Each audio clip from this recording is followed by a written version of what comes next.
Who raised you more, your parents, your grandparents, or someone else? They said it was just the three of us. I remember how Mark said it with a casual smile, the kind of smile that used to mean safety, trust, and the comfort of a quiet Sunday morning, back when I still believed that love was built on presence, not performance. He said it like it was something warm, something exclusive, something intimate, just the three of us. And for a second, I smiled too. Until I realized I wasn't one of the three. It wasn't meant for me to hear. I had come downstairs earlier than usual. I don't sleep much these days, the kind of restless nights that come not from caffeine or stress, but from a slow, creeping sense that something you love is no longer loving you back. That morning, I heard voices in the kitchen. Mark's voice, low and excited, with that little edge he gets when he's planning something expensive. Chloe's voice, shrill in a practiced way, the way she talks when she wants something to sound like her idea. Ryan, her fiancé, said almost nothing as usual. He was background noise, like the dishwasher humming or the refrigerator kicking on. I stood in the hallway behind the arch, just out of sight, pretending to fuss with the thermostat while the words sunk in like a cold draft. "It'll be perfect," Mark said. 10 days. Mediterranean cruise. Stops in Greece, Italy, France, all the works. Just the three of us. 1 suite, 2 bedrooms. Real quality time. Chloe laughed, that light, fake socialite laugh she uses when she wants to sound more likable than she is. Finally. Just us. Honestly, we need this. After the year we've had. Mark agreed. Emily's been busy anyway. She won't mind. And that was the moment I stopped breathing for a second. Emily won't mind. That's the thing about betrayal. It rarely comes with a dramatic scene, with shouting or tears or some crash of plates. No, it comes like that. Casual. Quiet. Like you're just not in the picture. Like your absence is a gift to everyone else. They didn't see me, and I didn't say a word. I went back upstairs with my pulse thudding in my ears and sat on the edge of the bed we still technically shared, staring at the bland cream wall and listening to the muffled sounds of breakfast and laughter. And all I could think was, so that's it. I was never part of the plan. Let me be clear, I never had illusions that Chloe liked me. From the moment I met her, she made it known with subtle comments and long silences that I was a placeholder. I wasn't her mother, I wasn't her friend, and I certainly wasn't someone she planned to bond with. And I respected that, in the way you respect a wasp. You don't sweat it, you don't provoke it, but you sure as hell don't let it land on your neck either. We maintained a cold, polite truce over the years, both pretending for Mark's sake. But I thought he was different. I thought we were different. I thought years of shared dinners, mortgage payments, holidays with 2 versions of a family crammed into one house counted for something. I thought when he said we, he meant me too. That afternoon, Mark told me about the cruise like it was brand new news. Like I hadn't heard it that morning. He came into the living room while I was folding laundry, his favorite t-shirts, Chloe's ridiculous dry-clean-only blouse that she forgot to take care of, Ryan's stupid socks that somehow always ended up in our laundry. I folded it all in a mechanical rhythm, and Mark sat beside me on the armrest like he was delivering a surprise. So, Chloe and Ryan invited me on a cruise. Just the three of us. Her treat, sort of an engagement trip. Kind of spontaneous, actually. Leaves next week. I didn't say anything for a moment. Just folded one of his shirts and placed it on the pile. Then I smiled. Not a wide smile, just enough to keep the peace. That's nice. Sounds like fun. And he looked so relieved, like he'd expected a fight.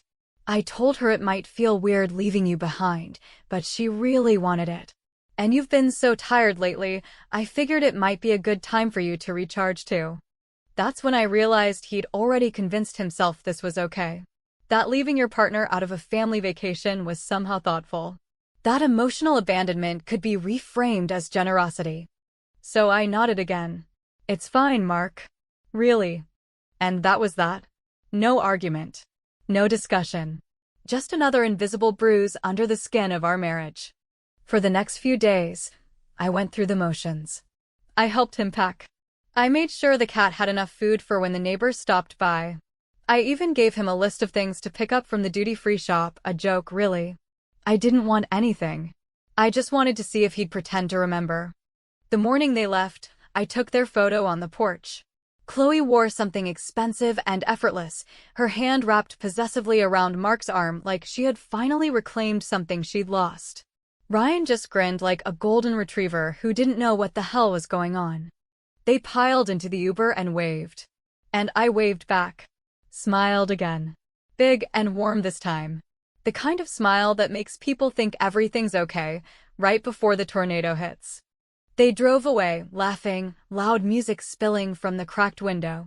And I stood on the porch until the car turned the corner, then went inside, locked the door behind me, and took a deep, deep breath. Not the kind you take when you're sad. The kind you take when you've made a decision. Because here's the thing. I wasn't angry that they left without me. I was angry that I didn't see it coming. I was angry at myself for making excuses for people who never made space for me. And I knew at that moment, something inside me had shifted for good. I didn't scream. I didn't cry. I didn't post cryptic messages or text angry paragraphs. I just started planning. And when they came back from their little family cruise, they would find a house that didn't remember them. And a woman who no longer answered to the name they used so carelessly. In the days that followed their departure, the house, which had always felt too full of other people's noise and routines, suddenly became so still that it echoed with a silence I hadn't known I craved, like the air itself had exhaled after years of being held in a clenched, anxious fist. At first, I moved around the rooms like a ghost, performing the same tired rituals I had repeated for over a decade, feeding the cat, watering the limp houseplants, folding and unfolding the same towels that no longer carried the scent of anyone worth remembering, except now I was doing them for no one but myself, and even that truth carried a weight I wasn't prepared for but refused to ignore. I didn't cry. Not because I didn't feel the sting of it all, but because the betrayal hadn't shocked me. It had clarified everything I already knew, but had been too exhausted or too loyal to admit to myself. I had been slowly erased. Faded out of my own life by people who smiled to my face while planning the next scene without me.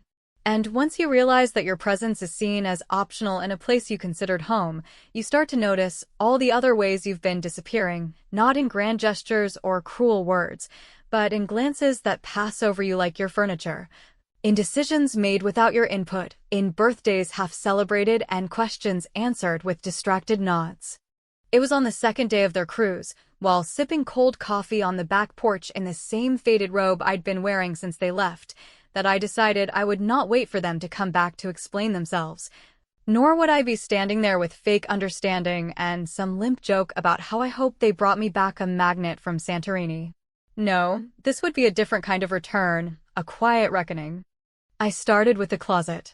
Not in some dramatic, I'm packing up forever frenzy, but with the calm precision of someone who has finally made peace with the truth. Every item I owned that had once been a compromise, dresses bought to match Mark's preferences, shoes Chloe had given me with a backhanded compliment about how I should try something younger, and gifts that were more about their taste than mine, went straight into a pile. Not to donate, not to sell. To return. Every scarf, necklace, and handbag they ever gave me, still tagged or rewrapped with a level of care they never bothered to give me in person, was boxed neatly with a note. These belong to you. They never fit me anyway.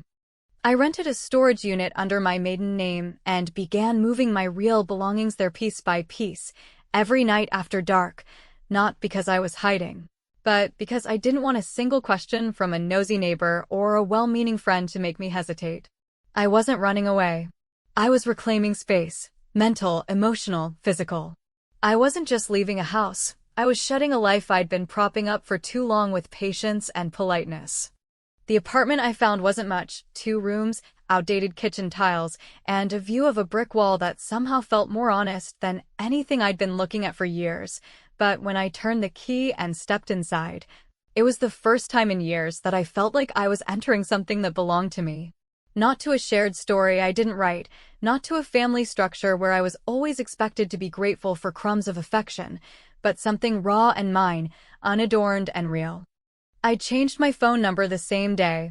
No texts, no long explanations, no passive-aggressive status updates. Just silence. I wasn't interested in seeing if Mark would call to check in, or if Chloe would send one of her signature half-assed, "Hope you're okay," messages that were always more about appearances than empathy. They would come home to unanswered questions, unopened mail, and a house stripped of everything I had added to it over the years. No more framed photos from our Vermont trip. No more throw blankets I bought to make the couch cozier. No more carefully curated spice rack in the kitchen that Chloe always ridiculed. And still, I didn't feel angry. Anger is loud and hot and quick, a flash fire that leaves ashes and wreckage. What I felt was something colder, slower, and far more enduring: clarity. The kind that seeps into your bones and rewrites your instincts. The kind that allows you to walk away from something not because it hurt you in a big, dramatic way, but because it kept slowly convincing you that you were a burden for existing at all. I spoke to no one, except my old friend Jenna, a woman I hadn't seen in almost 4 years, because Chloe used to roll her eyes every time I mentioned her name. Jenna didn't ask for details. She just asked what I needed, and I said, a favor. By that evening, she'd emailed me 3 listings, all under budget, all month to month. No judgments. Just a way out. On the 5th day of their trip, while their Instagram stories filled with infinity pools and overpriced cocktails, I walked through my nearly empty house one last time, barefoot on the hardwood floors I used to mop while Chloe accused me of trying too hard. I looked at the walls, bare now, echoing back my quiet, and I realized how little of me was ever in this place to begin with. By the time they came back, I would be gone. The utilities would be scheduled to disconnect, my name removed from the joint account, the spare keys dropped in the mailbox of Mark's office, along with the wedding band he hadn't looked at in years. I didn't leave a note. I didn't owe them that. Because sometimes, the only explanation you need to give is your absence. And when people finally notice the quiet you left behind, it's usually because they never listened when you were still speaking. They came back on a Thursday evening, the exact time marked on their flight itinerary, which I had found by accident weeks earlier while organizing the office drawer that always served as Mark's dumping ground for anything remotely administrative: receipts, tax documents, cruise brochures he didn't bother to hide, and that itinerary, crisp and deliberate, confirming everything I already knew, yet hitting differently once you see your absence written in ink. The house was dark when they arrived, darker than it had ever been before, not just because I had already had the utilities scheduled for transfer and the porch light disconnected, but because there was an unmistakable emptiness hanging in the air. A stillness that no one had expected, least of all the people who had so confidently assumed I'd be waiting to hear about their trip. They must have sensed something was off even before stepping through the door. There was no light in the window, no car in the driveway, no faint music playing in the background like I always used to leave on to make the house feel warmer, more welcoming. It was just silence, thick and deliberate, the kind that doesn't happen by chance, but by choice. And when they opened the door and stepped inside, it wouldn't have taken more than 2 seconds for them to realize that something was very, very wrong, or, depending on the perspective, very right. The foyer was bare, no rug, no side table with the decorative bowl where we always tossed our keys, no umbrella stand Chloe had once called dated, even though I had bought it from a place she couldn't afford without using her father's credit card. The kitchen, which had once been the busiest part of the house, with its stainless steel appliances and open shelving that Chloe loved to criticize because real adults use cabinets, was almost unrecognizable. No spice jars, no coffee maker, no mismatched mugs that told a story of road trips and antique stores and impulse buys we once laughed over. Every drawer had been emptied. Every countertop wiped to a sterile shine. Mark must have called out my name, maybe once, maybe twice, his voice echoing off the walls like a man calling for a dog that no longer comes when summoned. But I wasn't there. Not physically. Not emotionally. Not in any way that mattered anymore.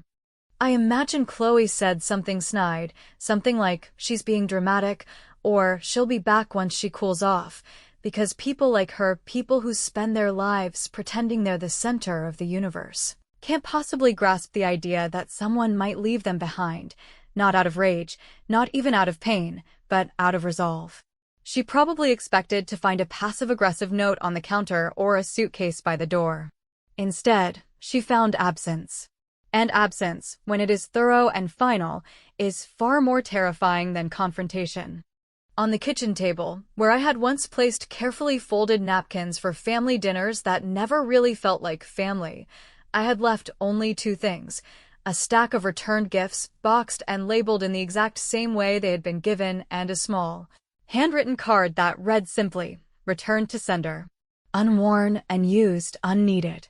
There were the earrings Chloe had given me for Christmas, still in the velvet box, never once worn because she had said they were a little bold for someone my age when I tried them on in front of her. There was the bracelet Mark bought me from that overpriced boutique on our anniversary 2 years ago, which he handed to me with such visible guilt that I immediately knew it had followed a fight he didn't want to resolve. There was even the silk scarf from their trip to Aspen, the one they took without me, claiming I wasn't a ski person, though I'd skied every winter of my 20s. All of it returned. All of it meticulously packed. All of it stripped of meaning. And then, the piece de resistance, the locked jewelry box Chloe had once demanded I keep in my closet for safety, filled with old and used charms from her childhood, broken watches, and family heirlooms that somehow ended up in my care without discussion. I had taken none of it. I didn't need the weight of their memories or their lineage or their expectations in my new life. I left the box with a tag that read, "These belong to the people who care about them." They searched the house, I know they did. Every room, every closet, every drawer, perhaps expecting to find some hint of where I'd gone, some sign of hesitation, a note tucked between the sheets or a voicemail blinking red. But I had been careful. Not vindictive. Just clear. I had wiped my presence the way one wipes chalk off a board, not to erase what was, but to make space for something that might finally be mine. The neighbors didn't know anything. I had spoken to no one, asked for no favors, made no dramatic exits. The only person who might have suspected was Mrs. Green across the street, a widow in her 70s who had once told me, over shared tea and dry lemon cookies, that sometimes silence is the only answer you owe people who pretend not to hear you for years. I imagine Mark stood in our, or rather, his bedroom, staring at the empty space in the closet where my clothes used to hang, perhaps confused that I had taken everything without a trace. Maybe he looked at the bed and noticed that even the pillows were gone, the ones I'd insisted on because his were always too flat, too lifeless. Maybe he sat down and ran a hand through his hair the way he used to when he was overwhelmed, only this time, there was no one there to tell him it was going to be okay. No one to remind him where he left his charger. No one to make dinner without being asked. Just the ticking of the clock and the echo of footsteps in a house that no longer welcomed them home. When Chloe finally checked her phone and realized my number had been disconnected, I know she must have tried to message me anyway. Something petty. Something defensive. Maybe a fake apology wrapped in sarcasm. But she wouldn't get through. The only ringing she'd hear was the sound of her own voice bouncing back at her, unanswered and unwanted. And Mark, he did leave a voicemail. That much I allowed myself to see, not because I cared about what he had to say, but because I wanted to know if he understood. His voice was strained, unsure, as if he wasn't entirely convinced he should be apologizing or demanding answers. "Emily," he said, and then paused so long I thought he might hang up. "What the hell are you doing?" And that was the moment I knew I'd done the right thing. Because if you can share your life, your home, your trust with someone for over 10 years, and they still don't understand why you walked away, then they were never really paying attention in the first place. There's a particular kind of arrogance people carry when they believe you're too quiet to notice, too passive to push back, too forgiving to remember, and too dependent to walk away. An arrogance that's born not out of malice, necessarily, but from years of quiet entitlement, the sort that seeps into every small decision they make until they're no longer asking whether you're okay with something, but rather assuming your compliance, the way one assumes the light will turn on when a switch is flicked. That was the dynamic I had lived in, not a dramatic, abusive relationship with yelling or slamming doors, but a slow drip erosion of agency, a kind of emotional gaslighting that operated under a polite, civil disguise. And for years, I played my role so well that even I had almost forgotten I was acting. Until, of course, I stopped. What they didn't know, what they never bothered to consider, was that I had always known more than I let on, not because I was snooping or insecure or paranoid, but because when you're the person in the background, the one assumed to be peripheral, people stop being careful around you. They talk openly in front of you while pretending you're part of the furniture. They forward emails you weren't meant to be copied on. They gossip while you're folding laundry in the next room.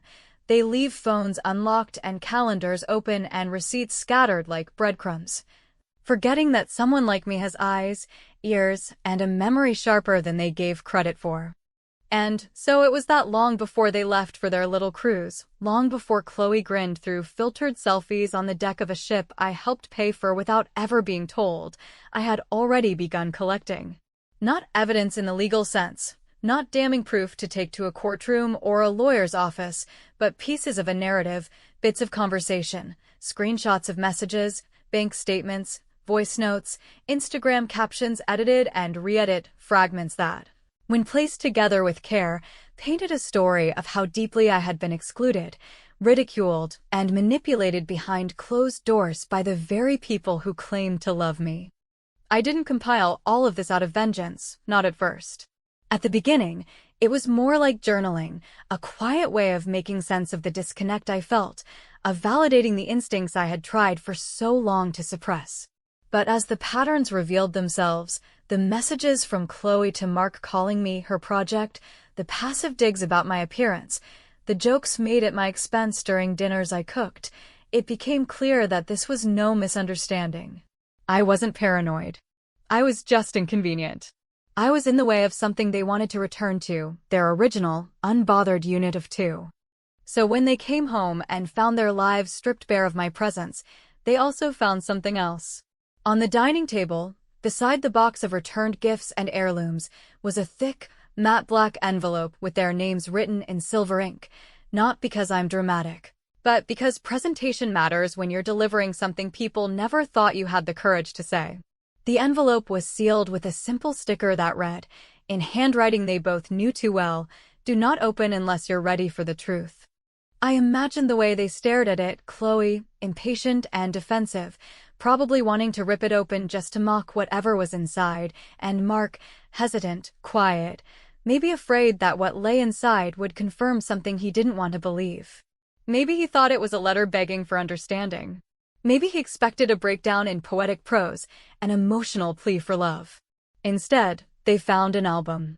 Not a photo album, though its cover looked like one thick leather, heavy, bound with the same ribbon Chloe used to decorate her birthday gifts.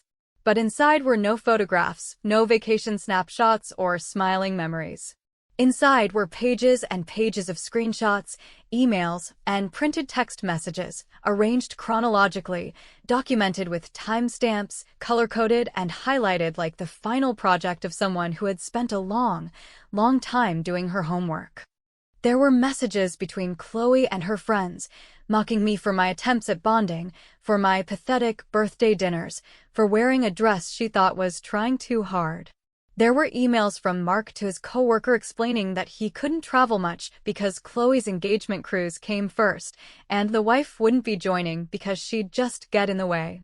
There were calendar entries for dinners I had never been invited to, even though they'd been hosted in my home. There were bank transfers labeled spa deposit for Chloe on weekends I thought Mark was out of town on business. At the end of the album was a final page. Blank except for one sentence typed in bold. "You planned a vacation without me. I planned a future without you." That was the entire message. Nothing more. No accusations, no melodrama. Just a statement of fact. And that, I knew, would be the thing that hit hardest, not the content of the album, but the realization that I had known for years and still chosen silence, until I didn't. Because here's the truth people don't like to admit. Sometimes, the most powerful revenge isn't about destruction or confrontation or forcing someone to feel what you felt. Sometimes, it's simply about refusing to be who they thought you were. It's about appending their certainty, pulling the rug out from under their assumed superiority, and showing them, not with words, but with the cold absence of you, that they never knew you at all. They wanted the last word. They wanted the narrative to be that I overreacted, that I stormed out irrationally, that I had one bad day and took it too far. But I didn't yell. I didn't slam doors. I didn't post anything online or call mutual friends to build my case. I just handed them a mirror. And the reflection? That was all theirs. And the best part? I wasn't watching when they opened it. I wasn't there to see their faces or hear their excuses or absorb the drama that surely unfolded afterward. Because I was already gone, not just out of the house, but out of reach, out of their little universe of control, out of the part of myself that once waited by the window for them to come home. I didn't need to see their reaction. I already knew it. Because when people believe they've broken you without consequence, discovering that you were never truly theirs to begin with is the kind of blow they don't recover from easily. And the truth? I didn't want them to recover. I wanted them to remember. Quietly. Constantly. Every time they sat at that dining table. Every time they looked at a gift they gave that was returned with precision. Every time they opened their phones and saw no response. Because silence, when earned, is not emptiness. It is power. And mine had just begun.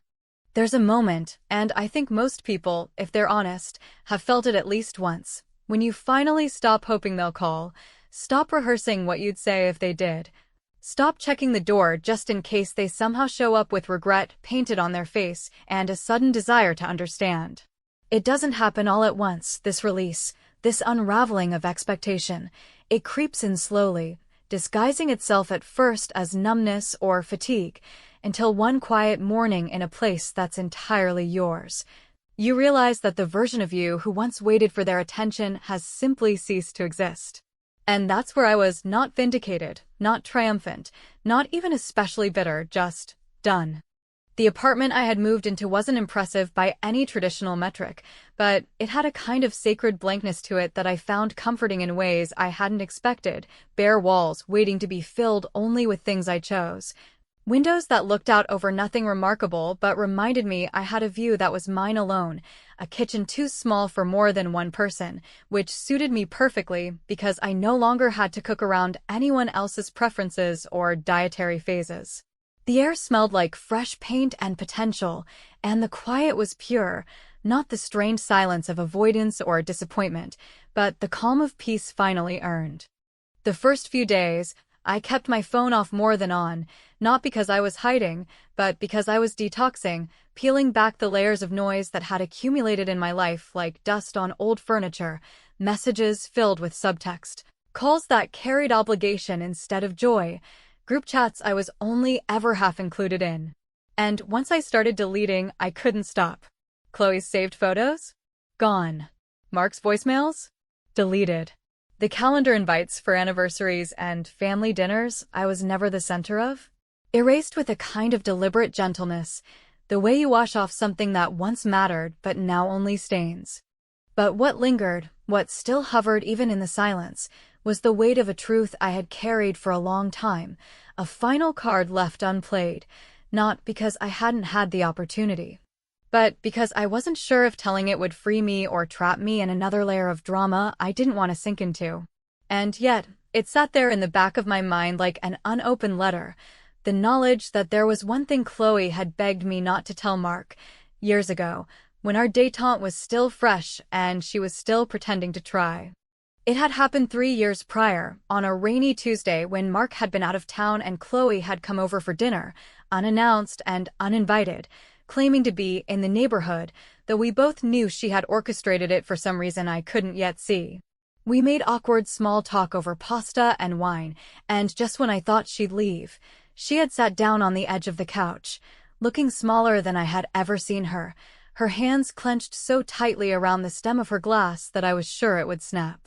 What she confessed wasn't world-shattering, not on its own, but it was revealing. She had been skimming money from one of Mark's secondary accounts, using his login without his knowledge, transferring small amounts to cover expenses she didn't want him to question, spa treatments, designer bags she later pretended were gifts from friends, even a down payment on a ring she insisted Ryan had picked out himself. She had cried that night, not from guilt but from panic. Terrified he'd find out, terrified I would tell him. She made me swear I wouldn't. And I did. At the time, I told myself it was for the sake of family unity, to avoid unnecessary tension, to preserve some semblance of peace in a house where I already walked on eggshells. But deep down, I think I kept her secret because I needed something she didn't know I had: leverage. Not for revenge, but for clarity. A reminder that I saw her, that I wasn't as naive as they all liked to believe. And now, with the dust settled and my absence having sunk in like a bruise they couldn't explain, I had finally decided what to do with that truth. I didn't send it as a threat. I didn't mail it in anger. I didn't post it in some grand social media spectacle. I sent it the same way I had exited their lives, quietly, precisely, without commentary. A simple envelope addressed to Mark, no return name, containing printed bank statements, login records, and Chloe's voice memo to me from that night. Her drunken voice pleading, "Please don't tell him. He'll never look at me the same." I sent it not because I wanted to destroy them, but because I wanted the last thread of dishonesty cut cleanly. I didn't want to be part of the lie anymore. I didn't want to be complicit in anything that tied me to a version of myself I had already outgrown. I don't know what happened after that, not exactly. I never checked. Never reached out. Never followed up. The silence remained intact: no frantic messages, no voicemail breakdowns, no apology wrapped in regret. I like to imagine that Mark opened that envelope alone, late at night, in the same room where I once packed his clothes with shaking hands, and that he sat there, staring at proof not just of Chloe's betrayal, but of his own blindness, his own failure to see me, to defend me, to stand beside me when I needed a partner, not a roommate. I didn't do it to punish him. I did it to finish the story. And still, I didn't feel triumphant. I didn't feel powerful. What I felt was something harder to define: a quiet, steady sense of rightness, of alignment. Like after years of walking with a pebble in your shoe, you finally stop, sit down, and take it out, not because someone else noticed you were limping, but because you finally decided your comfort mattered. One afternoon, weeks after I sent the envelope, I walked along a small boardwalk near my new place. Nothing fancy, just weathered wood, the faint scent of salt in the air, a few benches where retirees read newspapers in peace. I had a coffee in one hand, my phone in the other, and just as I was about to silence it for the night, a number flashed on the screen, one I didn't recognize, but which felt achingly familiar. It wasn't marked. No name. No saved contact. But I knew. We always know. I stared at it. Let it ring. Watched it fade to missed call. No voicemail. No message. Just the unanswered echo of someone realizing too late that they no longer had access. And as I sat on that bench, coffee cooling beside me, ocean air brushing against my skin, I felt no desire to call back, no regret for the way it all ended, no need to revisit the version of me that had once begged to be seen.